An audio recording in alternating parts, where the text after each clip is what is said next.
Genesis chapter 5. The descendants of Adam. This is the list of the descendants of Adam.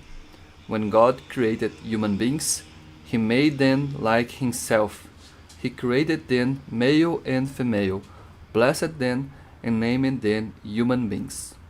When Adam was 130 years old, he had a son who was like him, and he named him Seth.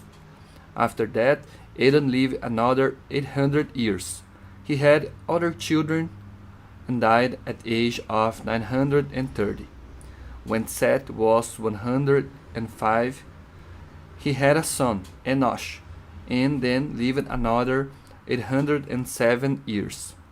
He had other children and died at the age of 912.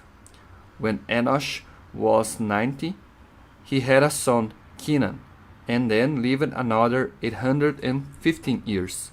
He had other children and died at the age of 905. When Kenan was 70, he had a son, Mahalalel, and then lived another 840 years. He had other children and died at the age of 910. When Mahalalel was 65, he had a son, Jared, and then lived another 830 years. He had other children and died at the age of 895.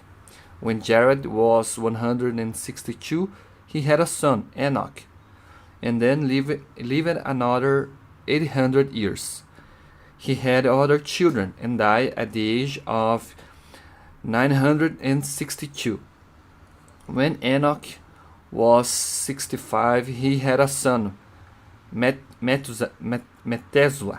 After that, Enoch lived in fellowship with God for 300 years and had other children.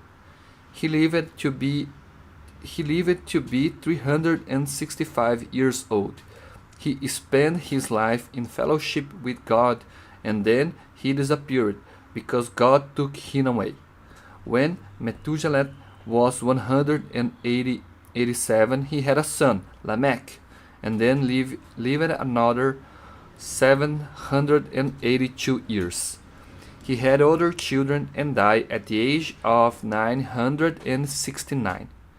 When Lamech was 182, he had a son, and said, "From the very ground on which the Lord put a curse, this child will bring us relief from all our hard work."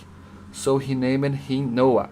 Lamech lived another 595 years. He had other children and died at the age of 777. After Noah was 500 years old, he had three sons, Shem, Ham, and Japheth.